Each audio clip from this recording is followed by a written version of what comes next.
And what happens when you get on this path is that you think that you're sort of in charge of your life, you know, and you think that you're doing it. I remember reading Carl Jung's great line, and he said that at the same moment you are the protagonist in your own life and you're making choices, there's also a paradox. He said at that very same moment you are also the spear carrier or the extra in a much larger drama. And he said he put it this way, which is really the ultimate paradox: you are doomed to make choices. So there's really sort of a self-canceling statement in there. If you're making choices, then how could all the choices be made? And I talked to Ram Dass about this, and he said it's the reason for the smirk on the face of the Buddha. You know, if you can get that paradox figured out, that yes, indeed, you do have a free will and you are making choices, and they're all being made for you all at the same time. Like living with those opposites and cleaving those, that dichotomy. It's a very powerful notion. But what happens is that you get on this path and you start moving along, and I didn't really want to take the time to face 500 empty pages again. Because I don't write books like most people do. They all come right out of inside of here. I don't go to the library and spend a lot of time looking up what other people have said about it, and then putting it in different words. It comes out of my consciousness somehow. And it became very evident that I was to write about this thing called miracles, about creating miracles. And what I have written about and what I am sharing with you here today is exactly what I am doing here on this stage right now. It is something that I'm going to ask you to take a real hard look at in just an hour's time or so. And that is, how can you surrender and let go and become detached from the outcome and the stuff that you seek after in your life? How can you do that and still have the things that you want come into your life? How does that paradox work? One of the things that I have learned in my own speaking is to let go of the outcome, to be unconcerned with the reaction and what's in it for me, and indeed to just surrender. And in my meditation before I speak, I always repeat the mantra endlessly over and over again, and I find myself doing this more and more in my life, and something that I urge you to do. I ask the question, how may I serve? Just, how may I serve? How may I serve? How may I serve? There are 1,000 people there. How may I serve them? It's like getting the focus off of what's in it for me, and how do I look, and whether I say the right thing, and whether people like what I say, and whether they buy things that I have or whatever, and instead like letting all of that go, just letting that go, and getting the focus of your life, the centeredness of your life on this business of serving. And the irony of it is that when you get to that point where you're able to do it and let go of that outcome, all of the stuff that you chased after and worked so hard for and figured you had to have back here begins to chase after you and show up in your life. And you're no longer on the treadmill. It's like a surrendering. And so that's what I do when I come on stage. And it's almost as if God says to me, it's like, as long as you stay on purpose, you'll never stumble. And you'll know what to say. And when you get off of that, when you shift your alignment away from that, then you won't be able to do what you're doing. And the same thing happened in the writing of this Real Magic. For the first time in my life, I experienced what I have come to call automatic writing, where I left home and went off to Maui and sat down and in 8 weeks' time just produced this book without any struggle whatsoever, not one moment of struggle. And it just seemed to be there, and it seemed to flow. And I can type, like when I sit down and type a letter or a contract or anything that I might have to put out on a typewriter. I'm one of these kind of typists. I just look around. I can do it rather quickly, but I have never had the formal training in typing. But when I write at this little typewriter, I can go along and close my eyes and write at 70 and 80 words a minute when you get into that automatic. And I can't tell you how I do that. It just, and my wife will walk by where I'm writing because I rent my own little place, and she can walk by and tell when I'm writing and when I'm just resting. And she'll walk by and she'll say, the typewriter must have been smoking. You were going so fast. And it was like that for 8 weeks of time, just because I had completely let go. And I wasn't concerned with whether the editors liked it, how it came out, whether or not it was a bestseller, whether people were going to buy it, whether the reviews were going to be, nothing. It was like very, very peaceful. And it's a very peaceful place that I'm asking you to look at and get to in your own life. Just before I left for Australia a couple of weeks ago, I was on a show on CNN called Sonia Live. And Sonia and I went to school together. I mean, we've been friends forever. And we sat down to do the interview, and she said to me, Wayne Dyer, it says here that you haven't had a cold in 15 years. She said, now I've known you for a long time. She said, very frankly, I don't believe that. Well, that's Sonia. That's the way she works. That's fine. I love Sonia. And there was a time when if somebody said that to me on national television, I would say, well, wait a minute. I have to defend myself. And you get into that position of, I'm going to call my doctor right now, or whatever, and start defending yourself. And when you get to be free, you don't need to defend yourself. You know. You just have this knowing. And I said, that's all right if you don't believe it. And I said, next question. There was no anxiety about it. There was no, I don't care if millions of people are watching. It doesn't make any difference. I'm not attached to any of that. It's like, I know. I know that I don't get those things, and it's fine if you don't believe it. You don't have to. I'm not living my life for that reason. It's like being self-referred rather than object-referred. And I can do the same thing even with criticism. There was, I now get letters, when I get letters of criticism, which you do, which everyone does, and I even tell my own children over and over again when they worry about their reputation and all that, I say, forget your reputation. It's not located in you. You go out and give a talk to 1,000 people, you leave, you have 1,000 reputations. What am I going to do, follow every one of you home? Did you like me? Did you think I was all right? What did you think? Some will think great, some not. Some going to think, well, he's got more hair than Bernie. So I'm going to say, well, maybe he shaved his head,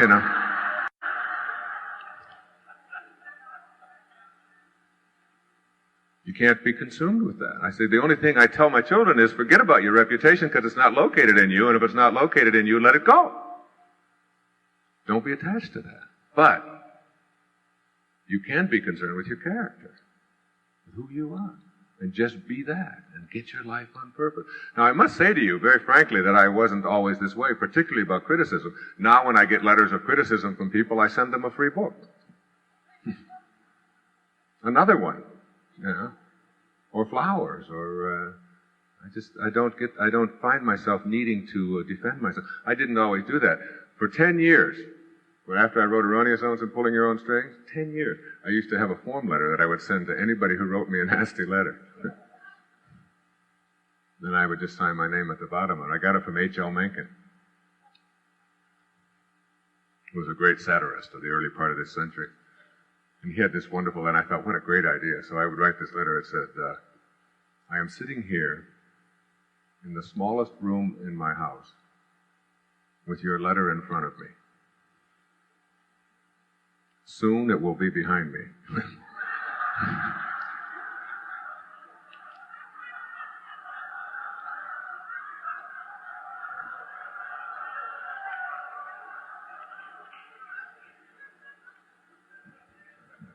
And then I would sign my name. So I must not still be in the place I'd like to be because I still find that kind of funny, But I stopped doing that a few years back.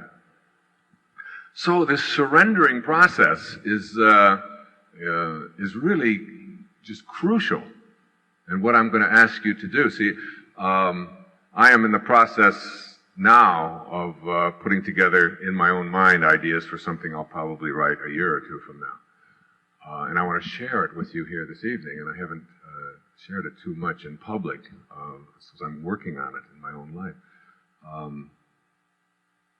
And it's this, like, if you really want miracles to show up in your life, you have to be able to do these three things, right? And I'm going to just sort of, there'll be three, but I'll probably get to the third one 2 minutes before I finish. But it's okay, because the first one is the toughest for people, and I'll get to that in a moment. And this three-part sort of paradigm is what I think of as the secret formula to manifesting miracles in our lives. See, I began to write about miracles not because I thought it was time to write another book, but because I couldn't stop myself from doing it. It's the only thing, real magic is the only thing that I've ever written that I don't take credit for, that I really feel was written through me. That I was a messenger in this case. And it was, and so as I talk about it around the world now, about this business of being able to create something for yourself that is truly miraculous, what I'd like you to do is to just get a picture in your own mind of what it is that would constitute a miracle for you. You know, something that you may have walked in here today not believing was possible for you to do, or in order for it to occur, it would require some kind of special divine intervention or some kind of luck or great happenstance, and all the cosmic dice would all have to flow. It's exactly right, perfectly, in order for it to occur. I'd like you to just be able to just picture what that is. And it could be anything. I mean, there might be people in here, most of us, when we finish today, will get up and walk out and go to our cars and drive home. There are some who will not walk out. There are some who've been in a wheelchair for the last whatever, and to just stand and walk would indeed constitute a miracle. So your miracle may not be somebody else's. For some, it may be an enormous healing to be able to rid ourselves of something that we have believed was not possible. Certainly, after hearing Bernie Siegel, you would begin to doubt whether or not there was anything that was impossible in the way of healing. In touring with Australia, I spent the last 11 or 12 days with Deepak Chopra and Stuart Wilde. The three of us toured these cities. And Deepak's message, and he and I have teamed up on some tapes now and some writing projects and so on, gives us an indication that within each one of us is an enormous power that I'll be talking about shortly.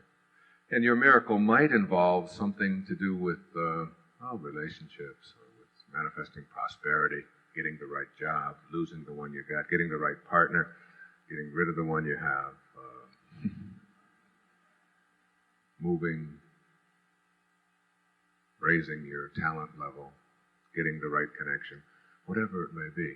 Just sort of get a picture of it. And the first of these three things for this paradigm for miracle making, I call banish the doubt. That's Roman numeral 1, even if you're not writing, if you're listening on tape. Banish the doubt. Most of us have been raised on doubt. Most of us have been raised to believe in what we can't accomplish. In order to be able to get to the stage of creating for ourselves this area that I call real magic, you have to get rid of the doubt that it's possible for you. And this I spend the most time on because it is the most difficult for us, because we somehow haven't got within us this knowing that we are divine, and that we are capable, and that we can create for ourselves virtually anything that we want to. You see, there's two parts to this physical journey, obviously. There's the physical part, which was handled for you in an instant, in one split second. 1 microsecond, 1 drop of human protoplasm collided with another, and everything you needed for this physical journey was handed to you. It's just like, and there you are, out of something, out of nothingness. Your life is what I call a parenthesis in eternity. It opens parentheses at the instant of your conception, and it closes parentheses at your death. And it's surrounded by eternity. And when your life opened parentheses, everything that you needed in that tiny little microsecond was handled for you. And then there's the part of you that has been watching this whole journey.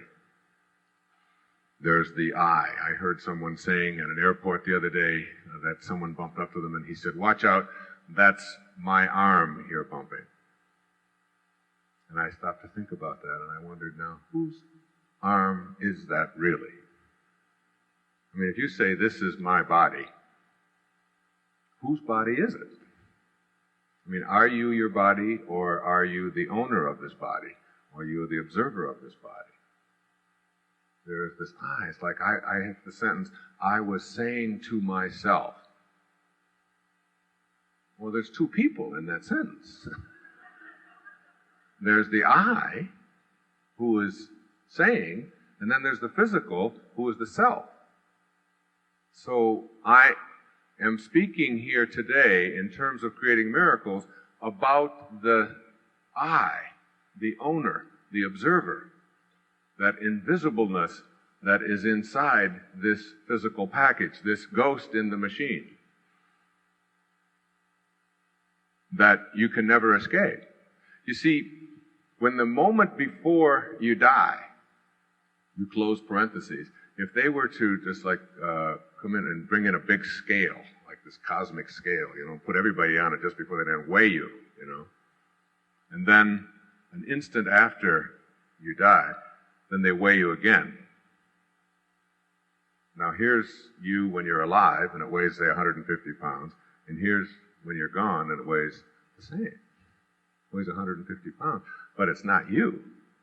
I mean, it's just something that they're going to burn. Or they're going to bury. It's going to be worm food. I mean, they wouldn't treat you that way. They wouldn't burn you, would they? I mean, there's laws against that.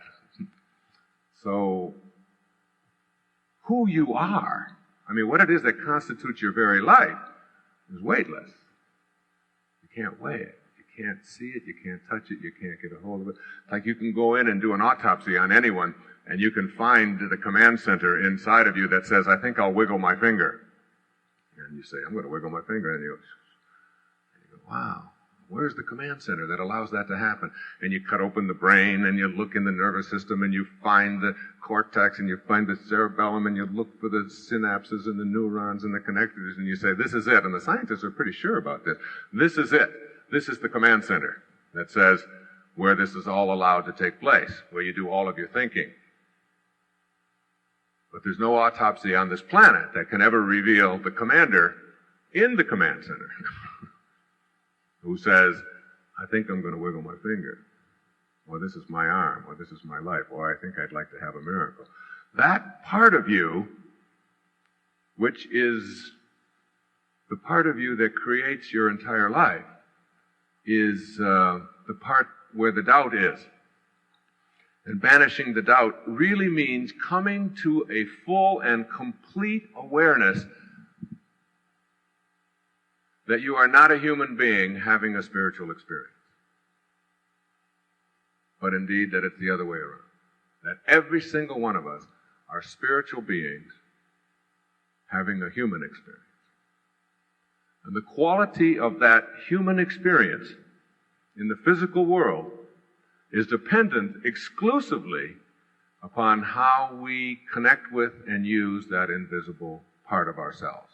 That part that you cannot find in an autopsy, that part that you cannot weigh, that invisibleness that is always with you, that is the observer. And you've got to get really comfortable with this observer. And you've got to understand the 7 words, I think, that were most important ever strung together came out of Proverbs in the Old Testament. As you think, so shall you be. As you think, so shall you be. Now, it doesn't say, as you be, so shall you think, even though that's how most of us run our lives. Those words are really all-out crucial, because once you get it and understand that what you think about is what expands, as you think, so shall you be is what rules the universe. Once you know it, not just, then you start getting real careful about what you think about. Real careful. Because all of those thoughts, all of those doubts are the things that will manifest themselves into your life. Now, it's real simple matter to shift around and begin to pay attention first to the spirit, the invisible side of you, and secondly, to the physical part of you. Most of us don't do that. And it's such a simple matter, I can give you just like a real brief example of how it works. Most of us are as you be, so shall you think kinds of people. So that when things happen to us in the physical world, whatever they may be, we allow our inner world to be affected by them. And so, between my office and my home, it's a 17-mile drive that I make every day, twice a day. Now, there was a time when I would get in my car, when I was an as you be, so shall you think kind of person, when I didn't understand the simple words that James Allen wrote in the last century when he said, "Circumstances do not make a man, they reveal him." The circumstances of our life reveal the kinds of choices that we've been making. And I used to get in my car and drive to my home, and depending upon how the traffic went, or whether there was construction, or whether there were delays, or whether there were difficulties, or struggles, or problems, I would then allow my mood at home to be determined by that. And then I learned how to shift that. And how to first begin to visualize in my mind what it is that I wanted this trip to be like for myself. And I do this every day now before I get in the car. I get a picture of how it's going to be in the next half an hour. Very peaceful. It takes me about a minute and a half. 2 or 3 deep breaths. This is going to be a peaceful, wonderful trip home. I'm not going through any yellow lights. The little lady who drives that 1977 Cadillac in the left-hand lane, she's had the seat removed from her car. She sits on the floorboard and you can just see this little head sitting up there. She has signed an oath to drive around aimlessly, delay me. She's in divine order. She's exactly where she belongs. I'm going to bless her today instead of being mad at her. I'm going to understand that this is a perfect universe and that it's all in order and that I don't have to rush. And if there's construction, it's supposed to be there. There's no accidents. There's no accidents. And I'm going to take my time and I'm just going to be very peaceful all the way home. As you think, so shall you be. And then I get in the car, and there she is, sure enough, about 2 miles from the house, and I waved, and I thank you for being here. If I were to try to go around you like I used to, I would probably have a head-on collision, or there's an officer there to give me a traffic ticket or whatever. I bless you for being there. And I get home, and I don't go through any lights, any yellow light. Don't rush, don't change lanes. Very peaceful. And I get home at the same time every day. Same time as I used to, only I'm now allowing myself to understand a very simple premise. I learned it from a good friend of mine. His name's Edgar Mitchell. Edgar is a man who was the Apollo 14 commander in 1971. He's a neighbor of ours, and we have dinner a couple times a month. My wife, Marcy, and Edgar's wife, Sheila, are very close friends, and we spend a lot of time with them. And I was talking to Edgar one time about what was it like to be on the moon. Because for me, whenever I meet anybody who's very unusual or done things that very few people have ever done, he's one of 12 human beings in the history of humanity to walk on the moon. So I want to know about what that's like. And he told me about this experience he had. He called it a satori, which is where I got the idea to write about that in Real Magic. Everything I needed just showed up for me. It always just, when I would need information about a certain area, or I would be just slightly wondering where I should go, in the mail it would be there, the book would be there, the conversation would be there. It was like that's what happens when you get to this surrendering place. And he told me about being, this is a guy who's got a PhD from MIT in nuclear physics. That's as left-brained as it gets, okay? And he said he was walking on the moon, and he looked to his left, and he could see an infinity of heavenly bodies hurling through space at thousands of miles per hour. And he looked to his right, and he could see this blue quarter, which is what the Earth looks like from the surface of the moon. This blue quarter. And he said he realized that on this blue quarter was all of the problems we've ever had in the history of the whole planet. Every single problem is on this blue quarter. One little sort of dot in another infinity of them hurling through space. All of your struggles, all of your problems, all of your worries, everything that you're concerned about, been on, and everybody else, Genghis Khan, Attila the Hun, and Napoleon, all of them, all on this quarter. And he said he had this what they call in Zen a satori, an instant awakening.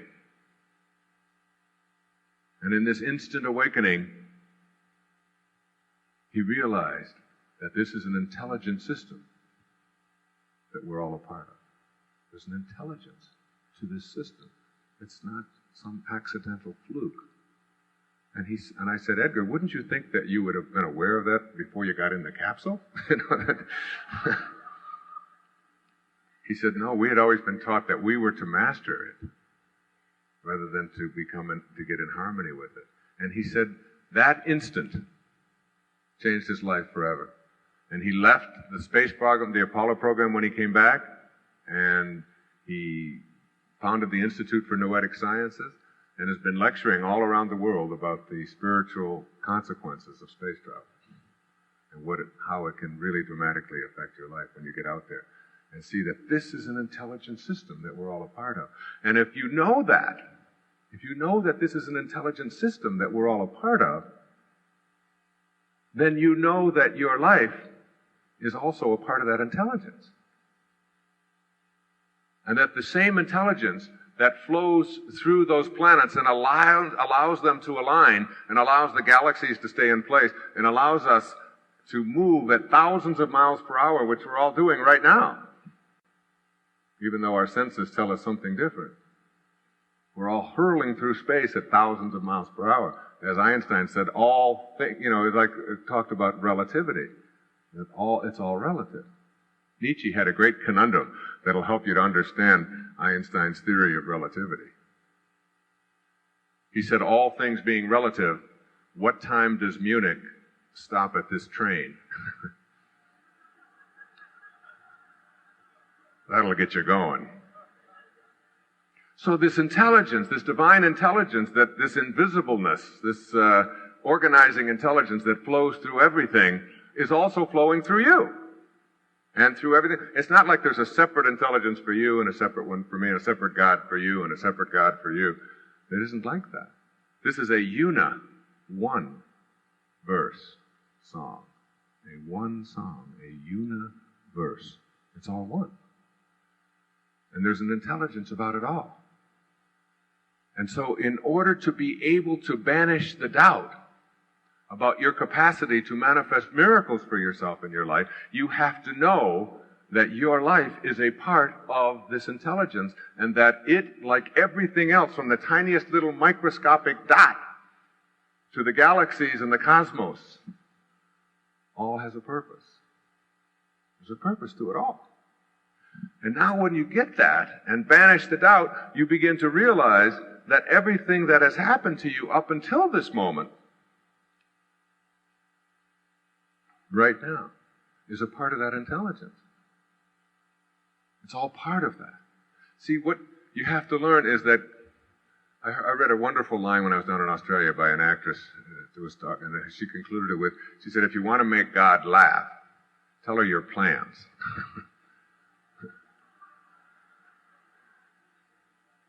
See, God's plan works, essentially, and yours doesn't. Basically. It's like becoming a spiritual being really means shifting away from your plans and allowing yourself into this divine perfection. And when you do that, one of the first things that you do is you let go of everything that ever happened to you up until now as being anything other than perfect.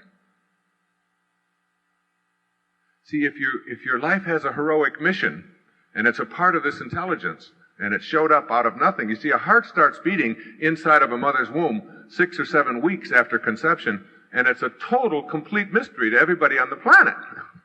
We have no idea where that life was before, what it is, how it's going to become what it is. I hold my little boy's hand up. He's 5 years old now, and his hand is like, about a third the size of mine. And I look at his hand and I say, it's not like that hand is going to grow and become the size of mine. I mean, it isn't going to grow. He's going to need new bones in there. He's going to need a whole new hand, isn't he? It isn't what he's got is just going to get bigger. That has to die, and it has to be replaced and replaced and replaced and replaced. And eventually he'll have a hand like this. And it's going to come out of what? This is the 1993 model of Wayne Dyer that you're looking at here today. It's very different than the 1958 model that graduated from high school. As a matter of fact, that model in 1958 is dead. Every single cell in it is gone and died and been replaced and replaced and replaced and replaced. I don't have one cell, not one molecule left in me that was there before. You can't find any of it. It's all new. And yet here I am with some knowings that I had back then. The knowings that I have are not physical in nature, they're metaphysical, they're beyond the physical. Someone defined life with a great definition as a sexually transmitted, incurable disease.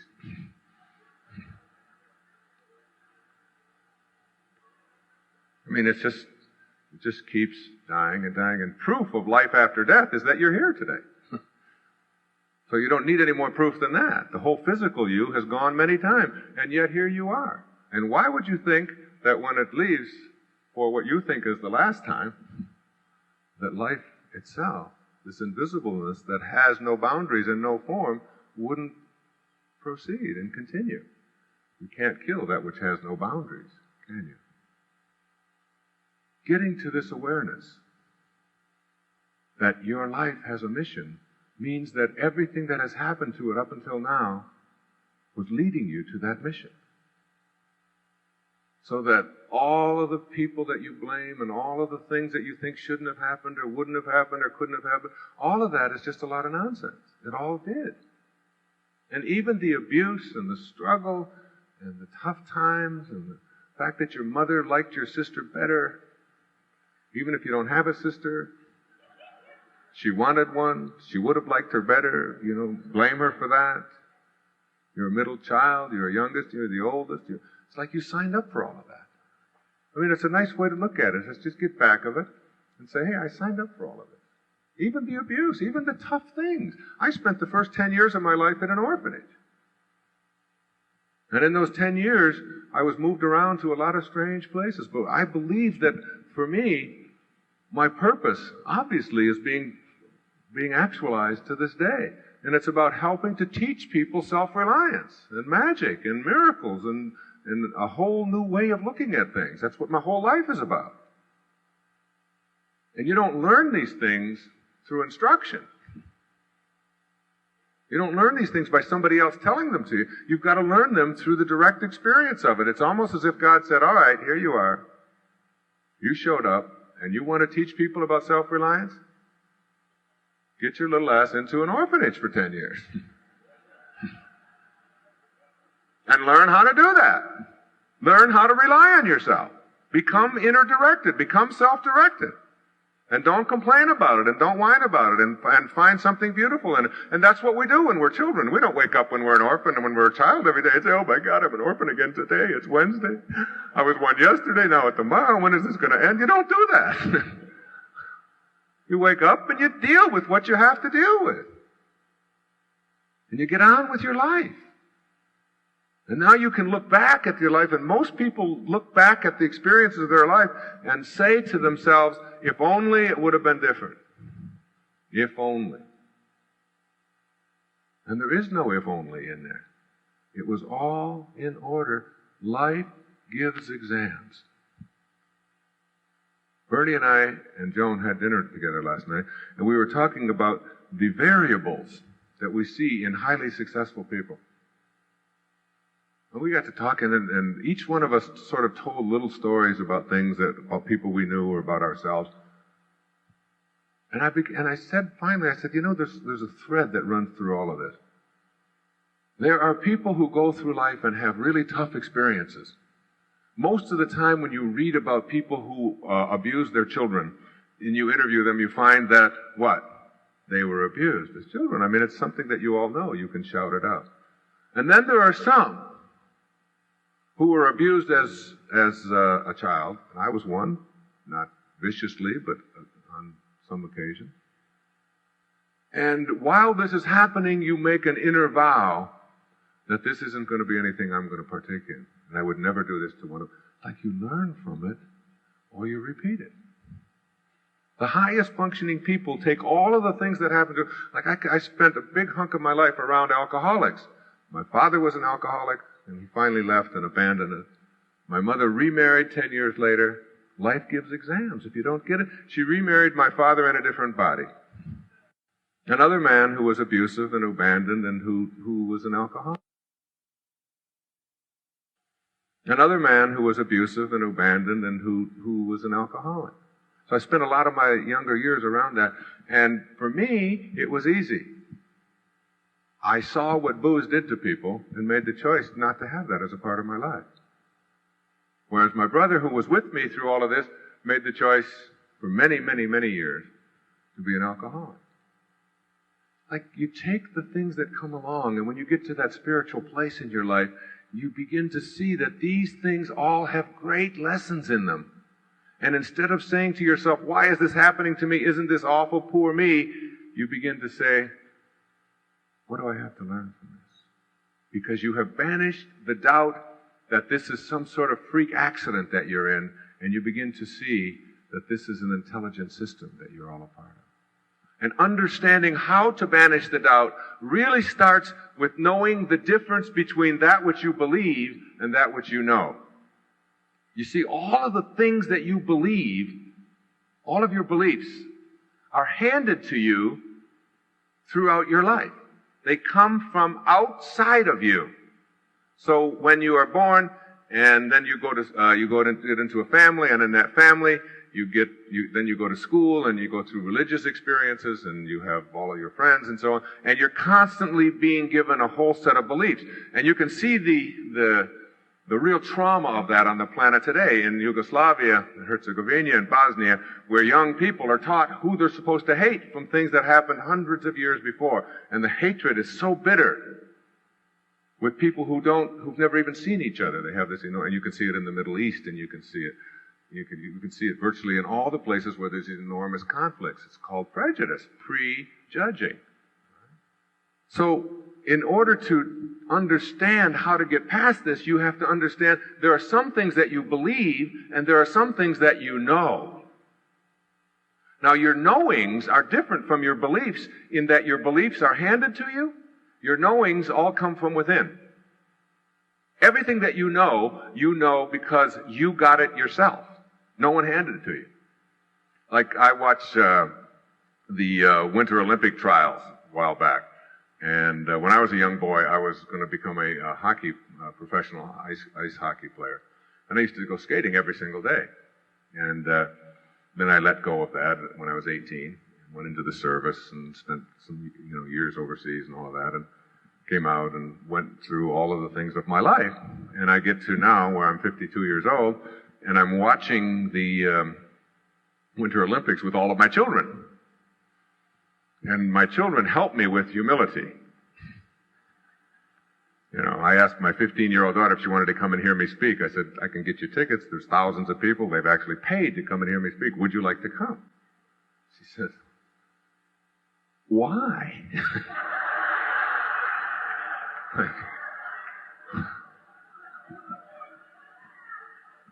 So we're watching these, and I get this all the time, all right? So we're watching the trials, and I say to my kids, we're all sitting there, and I say, I can do that.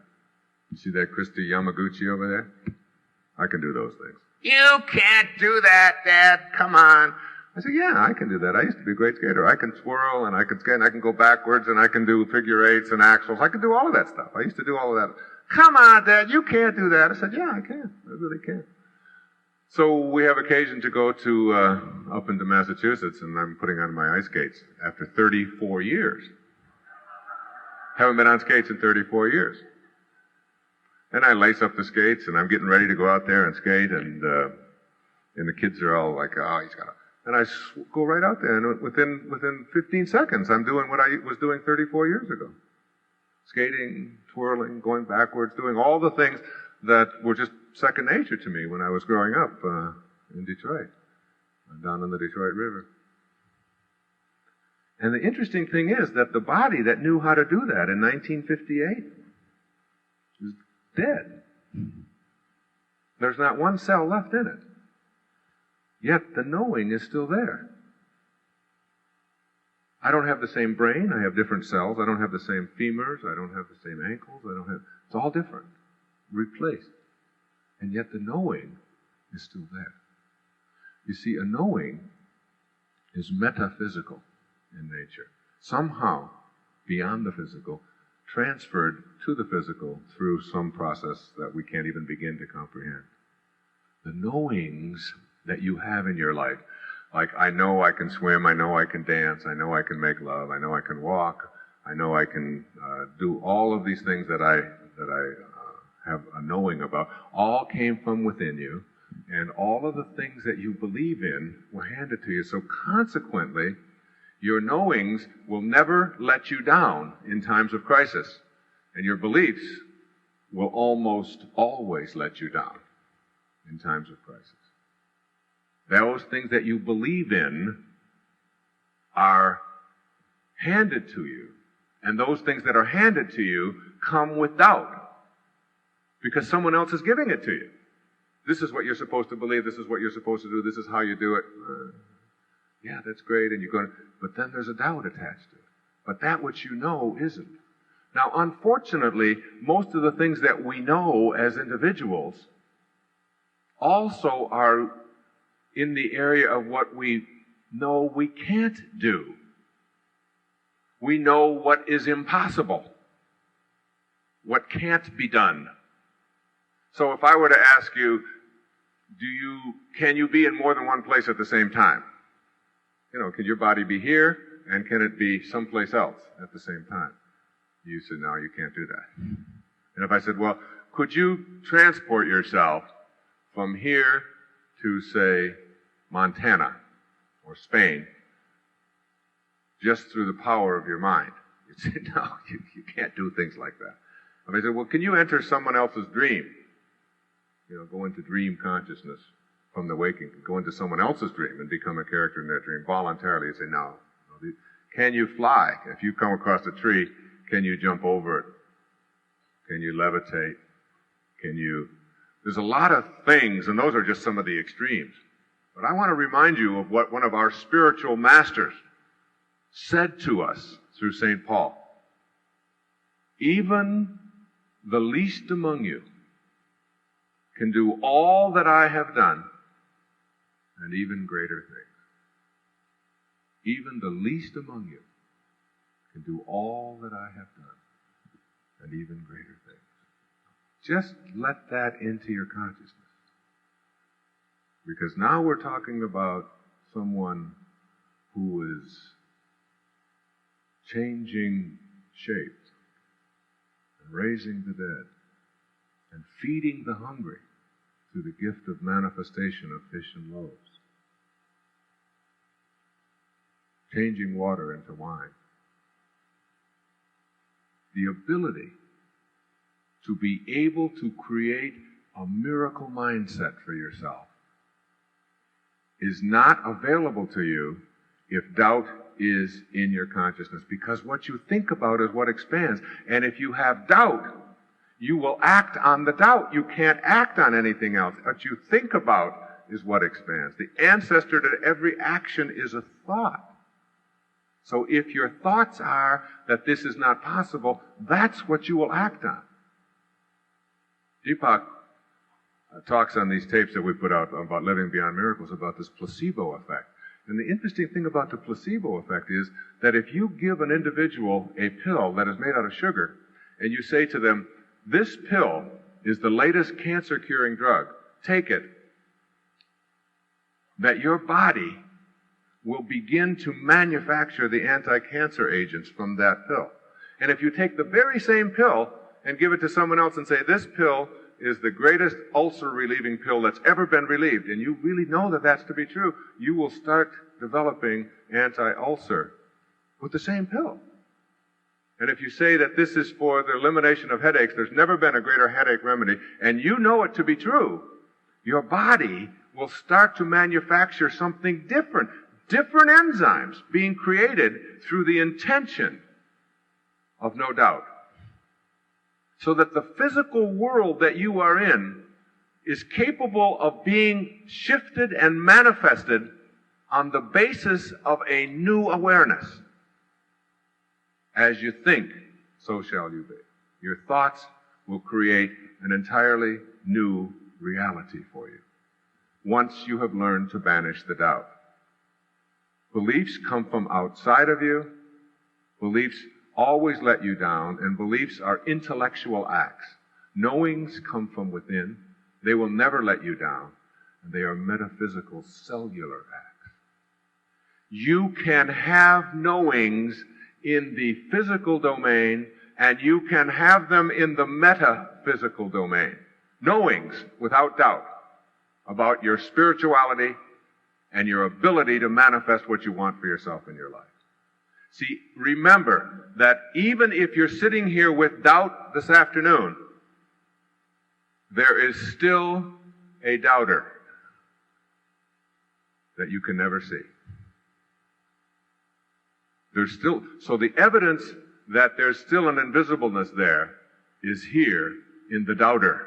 Not the doubt, but the person doing the doubting. That invisibleness.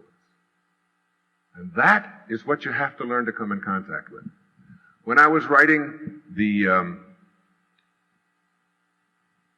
opening for Real Magic, I looked for a display quote. And the display quote that I picked for this particular book was written by a scurvy elephant poet named Samuel Taylor Coleridge. For those of you who don't know what a scurvy elephant is, when I was in the 3rd grade, I came home and asked Mrs. Scarf, what's a scurvy elephant? She was the lady who ran the orphanage. She was a saint. And she said, I don't know, I've never heard such a thing. And she said, why? And I said, well, I heard the 3rd grade teacher telling the principal that Wayne Dyer was in her classroom and that he was a scurvy elephant. She said, yeah, I don't know. And she got on the phone and she called the principal, and the principal said, no, that's Wayne. He mixes everything up. She didn't say that he was a scurvy elephant in her classroom. She said that he was a disturbing element in her classroom. So I always pay homage to the scurvy elephants of the world, because I've learned that there is probably a karmic debt that we all pay. And each one of us, as we are scurvy elephants in our own life, get a couple of them in our own families later on. That's the one that you can do nothing with. That's the one who's got a mind of their own, and no matter how much you cajole and punish and threaten and so on, they still have got their own mind. And you know after a while that you're wasting your time. You know, that like you better stop and be at peace with this person and teach them harmony and maybe step back and learn something from them. One of the great karmic lessons that I've learned is that the one that you can do the least with will make you the most proud. You know, if you can survive them. So if there is a karma to all of this, I think I must have been an axe murderer in a previous life, because I've got 8 of them just like that, all right? All of whom have their own mind, and all that do have their own mind, whom I adore, and stand back and never try to take it away from them. Because we also learned in our studies, when I was writing What Do You Really Want for Your Children, about how to apply these principles to the raising of children, we discovered that the ones that are raised on blind obedience and are taught to do exactly what they're told and never question anything are the ones who have the highest degree of prejudice as they grow up in their life. And why not? They're taught to prejudge. You know, you're supposed to think this way. You're a Bosnian, you're supposed to hate a Serb. You're a Muslim, you're supposed to hate a Jew. You're a Hindi, you're supposed to hate a Sikh. It's, you know, and then you raise them to not think for themselves, to get into this no-think mentality. And so I honor my scurvy elephants. And there was one named Samuel Taylor Coleridge who took on kings and queens and so on up in the eastern part of the United States 100 or so years ago. And this is one of his great poems. And I'd like you to just, as I just say it to you, I'd like you to really banish the doubt. I'd like you to just let it in. Do what we used to have to do in poetry classes when I was studying English literature. They used to tell us that you have to have this willing suspension of disbelief. You know, when you go to a movie theater and there's a 2-dimensional screen there, and you know that this is just lights flickering on and off in a screen. It's not real. And you don't go in there and say, well, this is ridiculous. Those are just lights, and those aren't people, and look at this. I can put my hand in there. You don't do that because you wouldn't be able to get anything out of it. So what you do is you suspend your disbelief. And you allow yourself for a couple of hours to be entertained. And then you walk out and you say, that was so phony. They didn't do this and those were. So while you're in it, so what I'd like you to do for the remainder of time that we have is just suspend that disbelief and just listen to this. This is what Coleridge said. He said, what if you slept? And what if in your sleep you dreamed? And what if in your dream you went to heaven and there picked a strange and wonderful flower? And what if, when you awoke, you held that flower in your hand? What then? I wonder how many of you know that such a thing is impossible. To bring something from dreaming consciousness into waking consciousness. And if that knowing is so pervasive that you can't allow yourself to entertain the notion that even the least among you can do all that I have done. That you have it within you as a people, as a species. There's a collective unconsciousness in the world. One of the things that I've committed myself to talking about is a very simple thing, that what we all came in here knowing today about AIDS. What do we know about AIDS? What do we know? What have we been bombarded with for the past 10 years about AIDS? If you get it, you what? You die. We all know that. You can all say it in unison. And you know, if you took and look inside in the new technology today, you look at an atom, and they have these electron microscopes now where they can literally take an atom and they can take these, you know how they have these electrons and protons and croutons and neutrons and whatever they are that you had to measure when you were in junior high school, remember? You can now take those electrons, these little tiny subatomic particles that are hurling around through these massive empty spaces, and you can begin to align them. And as you align them and get them in a line, when you get to what they call a critical mass, when you get to that point, let's say whatever it is, if there's 1 billion of them in there and you get to 2 million, there's this like invisible force that is inside of this atom that all of a sudden overwhelms the atom, and all of the rest of the electrons in there automatically align. And they call this they call this a critical mass. And they call this, in quantum physics, they call this phase transition.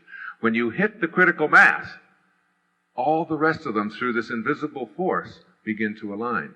And quantum physics is nothing more than the study of how things behave at this subatomic level. And what we've discovered is that we're made up of these things. So that when enough of us, as a people, begin to think in certain kinds of ways, and we reach a critical mass, then all the rest of us begin to align that way. And the same kind of changes that take place in the history of humanity in one place take place all over the planet at the same time. Like slavery began to be stopped about the middle of the 19th century, not just in Africa and here, but in Asia and in Indonesia and all over the planet, because the consciousness began to shift that this was no longer something we could tolerate. And as people began to think this way, it's called the 100th monkey effect, where they will take these monkeys and they will teach them how to wash sweet potatoes over here, and all of them will watch each other doing it in what they call allelomimetic behavior, where they will mimic each other, and then when they reach the critical mass, all the rest of them are suddenly doing the same thing, and then they go over to this island over here, 200 miles away, where they haven't even had any contact with the same monkeys in the same species, and they're doing the same thing. That the spread is not a physical property, that it's an invisible property. That indeed we are all connected, but what we're connected with is not something that we can get a hold of. As Deepak always says, quantum physics is not only stranger than you think it is, it's stranger than you can think. Because indeed, what it does is it shatters the illusion of our separateness. So that if enough of us begin to believe that something is intolerable, and we really begin to act on that and think that way and create that, because collectively the same thing is true. The state of your life is nothing more than a reflection of your state of mind, and the state of the world is nothing more than a collective state of mind. It's a state of mind. We act collectively on what we think about. And so the massive changes that you've seen taking place on this planet over the past 3 or 4 years, I mean, the falling of dictatorships in the Philippines, and in Nicaragua, and in Romania and Bulgaria, the falling of the Berlin Wall, the crises were all resolved, almost all of them, without even a bullet being shed. It wasn't as if all the people who were in power suddenly got together and said, you know, we really shouldn't be treating people this way. This isn't nice. The new consciousness came about because enough of us began to align ourselves, and out of that alignment come new leaders. A poet elected to the presidency, Václav Havel, in Czechoslovakia, who was imprisoned just a decade ago for his beliefs. Lech Walesa, elected Democratic president. The Solidarity leader in Poland, elected to be the president. And all of these changes that we've seen taking place, sweeping across the country, and the dismantling of apartheid on another part of the One Song, and over here in another part, 1 million students in Tiananmen Square. You think it's an accident? It's a spiritual revolution. It comes from a new consciousness. And those changes that you're seeing taking place are so powerful, and indeed, we've got to shift that awareness in what we believe about disease and about AIDS. Particularly about AIDS. And I've been talking about this now for 4 or 5 months, and I'm already beginning to see a shift. Here's Carl Simonton. And not a New Age foo-foo, but indeed a medical practitioner who back in the 60s was teaching cancer patients how to lower their remission rates through the use of visualization and imagery. And teaching them that they had within them the power to rid themselves of these diseases, that it wasn't something that you were assigned to death with. And he's being asked this question in an interview on New Dimensions Radio, and I bring it so I give it to you exact. He says, one of the things I often say is that the media can be damaging to your health. He said, if you watch or read the news, it can be very negative and hopeless, encouraging. And here's Carl Simonton's reply to the interview. He says, absolutely, we saw that with AIDS. He says, I treated my first AIDS patient way before 1981, before the symptom complex was known as AIDS, and he had gotten well. He said, the first 2 people with AIDS that I worked with got well very quickly. Yet what came out routinely in the media was a universally fatal disease, because it was more sensational, it was more dramatic, and the disservice this did to people who were afflicted with this condition was immense. Imagine that. I mean, we have been bombarded constantly with a message that we cannot do anything about this. This is a universally fatal disease. Why have we believed it? Why do we buy into that? Why would we get rid of something called hope? I mean, hope is the great healer. And if we have that, and we have this divine energy flowing through us, why would we for a second believe that we can't do anything about it? What a horrible thing for us to even begin to adopt as a people. And yet we did, and we saw the results. And now, as the consciousness is changing, we're beginning to see, I was down in Australia looking at Time magazine, and there's a sub-headline in a story about immunity to AIDS.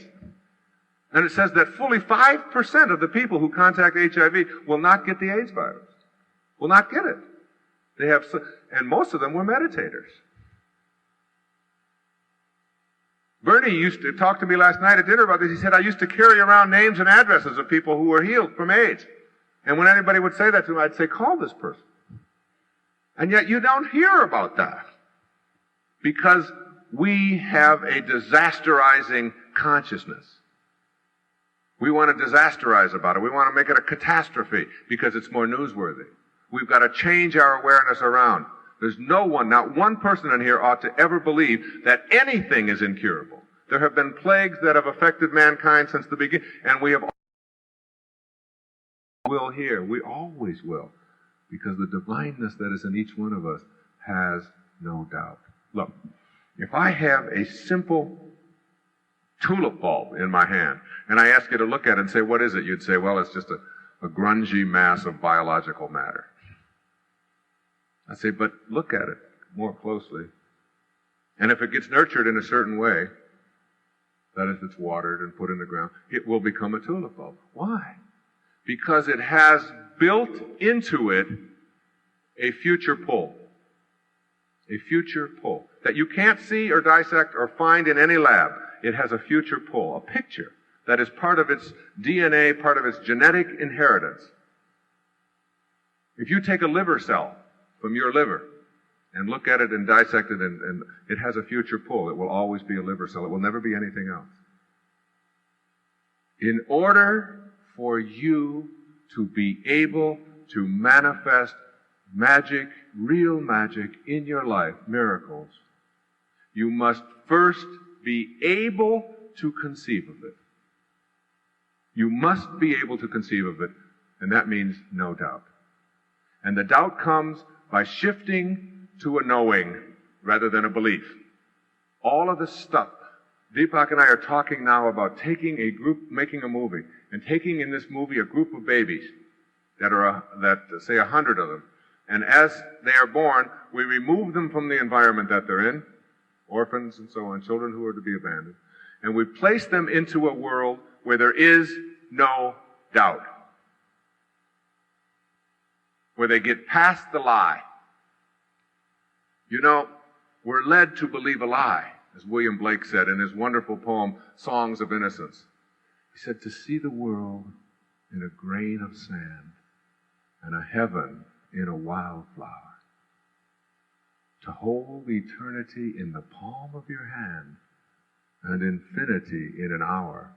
We are led to believe a lie. When we see with, not through the eye, which was born in a night, to perish in a night, when the soul slept in beams of light. All of us are born in a night to perish in a night, in the physical world. But the soul, the spirit, resides and sleeps in formless beams of light. We are led to believe a lie, a huge lie. And the lie is that there are limitations in our life. Imagine these little children being raised in a world where doubt and impossible and can't do are never exposed to that. Anything that they can conceive of in their mind, they're able to practice. They go to fire putting out school, 101. And in fire putting out school, here's a fire over here, and you sit here, and you work on it with your mind. And you put that fire out. You know what my kids and I do after dinner? Many times after dinner in the evenings, a couple times a week, we go out and we put blankets on the grass. And in the blankets on the grass, we look up at the sky. And we kids say, I'm going to make clouds. Who wants to make clouds? I want to make clouds, Daddy. I want to make clouds. I'm going to make a rabbit. My kids, all the people in the neighborhood think that my kids are neurotic. Those Dyer kids think they can make clouds. Why not? The same intelligence that flows through them flows through the clouds. Why not shatter the illusion of your separateness and believe that? Imagine a whole curriculum, a whole world in which you were raised to know that there was no doubt. And you can transcend that doubt. And when you do, you begin to see that miracles, synchronicity, become very much a part of your life. The second of those three things, as I said, when I get to the end, I sort of rush through the last couple, is that you have to learn how to shut down the inner dialogue. Banish the doubt, shut down the inner dialogue. And what is the inner dialogue? The constant repetition in your mind of that chatter that goes on endlessly. It is nothing more than your inventory of beliefs, all of which have doubt attached to them, and all of the things that you're offended by, and all of the judgments that you have. You have to shut it down. If you want to know God, as Melville said, the one and only voice of God is silence. You have got to know that deep within you, your mind is like a pond, like dropping a pebble into a pond. And you drop the pebble in, and at the surface are all the disturbances. And in your mind, that's the chatter. That's the endless repetition of the beliefs and the things that offend you and your judgments. Endlessly repeating, over and over and over again. You get to a place where you get peaceful. You call it meditation, call it prayer, it doesn't matter. You make it a regular part of your life. Blaise Pascal, the great French philosopher, once said that all of man's troubles stem from his inability to sit quietly in a room alone. Most of us can't do that. We're so hung up on chatter and our inventory and our beliefs. The pebble drops in its layers, and it drops past chatter to analysis. A-N-A-L. Anal analysis, all right? All that anal retentive stuff. Constant picking apart, the intellectual violence of tearing everything apart. It drops to synthesis. Instead of looking at it, I can do this when I'm troubled by something. I can see the pebble in my meditation just dropping. Chatter, no. Why did she do that? Why would she say that? Why would she do that? I would be thinking about, why would my wife do this? Why would one of my kids do that? And then I could just feel the pebble dropping, and I get to a place called synthesis, where instead of seeing how things are pulled apart, you see how they're held together. And now I see that, my wife and I are one, and my children are one, and we're all one, and this is one family. And it's like all of the analysis and the chatter is gone. And then you get to a point where the pebble drops a little further, and as the pebble drops, you begin to quiet your mind. And now there's no analysis or synthesis. It's like quiet. And ultimately, the pebble drops in a place called the unified field, where you empty your mind. And in the unified field, St. Mark put it this way, to he that knoweth all things are possible. Now what does that leave out? Nothing. In the unified field, it's called a unified field of all possibilities. You're always in the right place at the right time. In this peaceful place within you, God will show up. And you will know that you're not alone. You will know that if prayer is called, if what you do when you talk to God is called prayer, you will know that your intuition is God talking to you. You will see and experience and know. And as you do, you'll start observing in your life things that I call synchronicity, where you'll see that a thought that you have about someone or something will begin to be manifested. It will happen for you over and over again. It happened to me this afternoon when I was running down to Venice Beach and back, a place where they're filled with scurvy elephants. And I was thinking about a man named Greg Anderson who wrote a book called The Cancer Conqueror, which I have endorsed and which I believe in, and which I have purchased by the caseload and given to people who have cancer. And I was thinking about him, and I know that he had just he's got a new book out, and he had asked for an endorsement, and I had given it. He was talking about some of the things I had said on Good Morning America. I was thinking about all of this, and I stopped.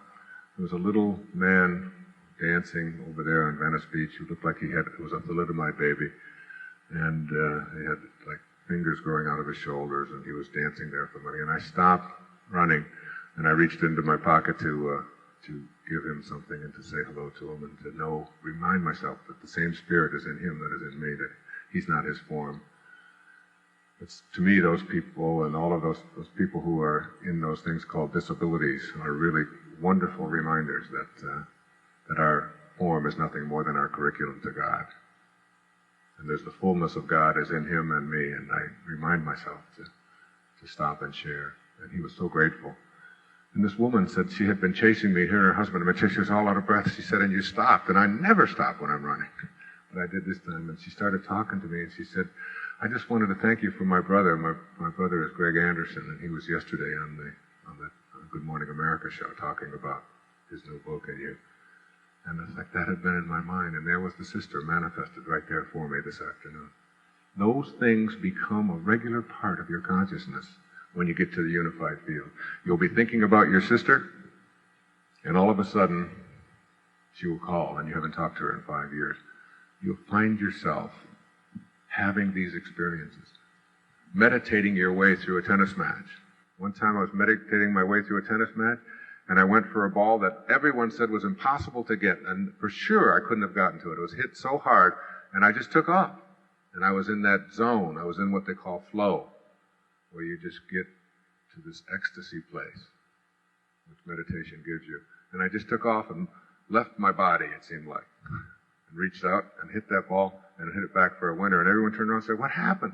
How could you could never have gotten to that ball? I said, you're not going to believe this, but the ball waited in midair for me to get there.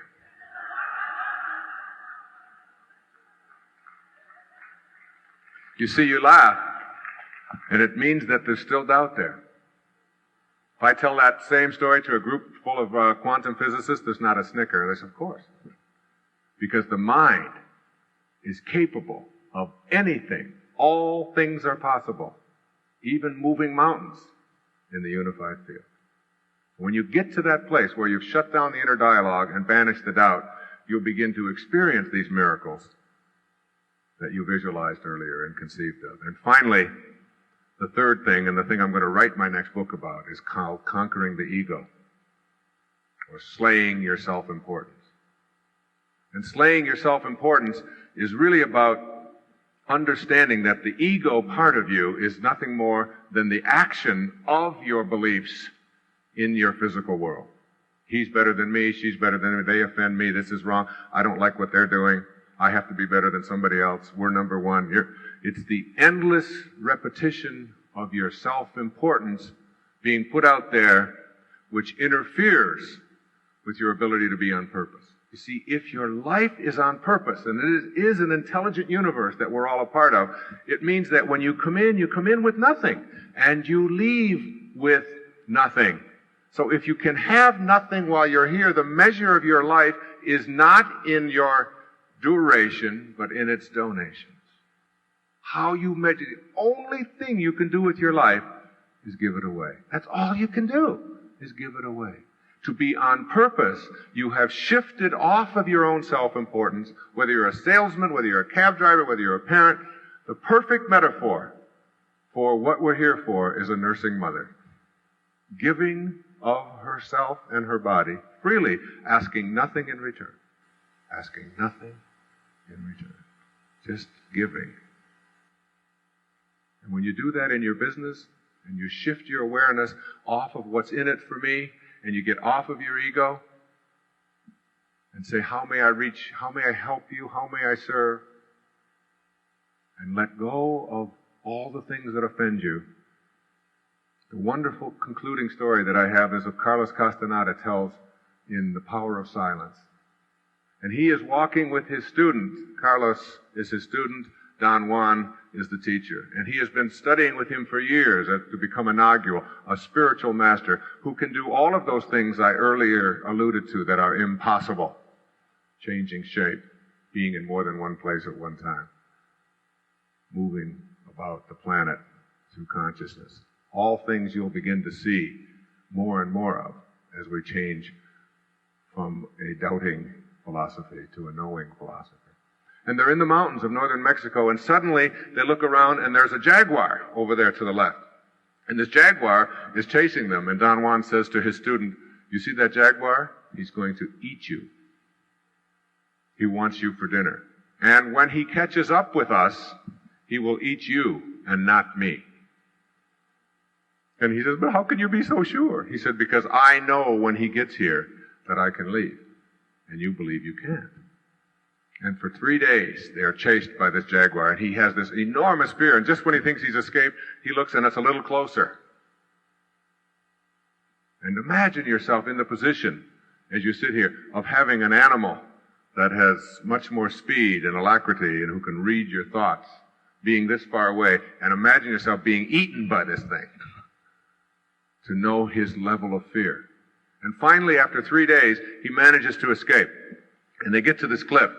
And they sit on the top of the cliff, and Don Juan says to Carlos, he says, "Tell me," he said, "during the 3 days that you were being chased by the jaguar," he said, "were you offended by the jaguar?" He said, "No." He said, "I wasn't offended. He was just a jaguar doing what he's doing. I just wanted to get out of his way and get on with my life." He said, "That's how you have to learn to treat the onslaughts of all of your fellow human beings. You have to understand that they are on their path, doing what they're doing, not be offended, and get out of their way and stay on purpose." Or as Thoreau put it, you have to learn to advance confidently in the direction of your own dreams and endeavor to live the life which you have imagined. And when you do, you will meet with a success unexpected in common hours. It will chase after you when you get on purpose. Your miracle that I ask you to conceive of will arrive in your life and more. I promise. It's happened for me. It's happened with my family. And I give a lot of examples in Real Magic. When you banish the doubt, shut down that inner dialogue and get peaceful and surrender. And get rid of your self-importance. Because, my friends, when you learn to trust in yourself, what you're doing is you're learning to trust in the very wisdom that created you.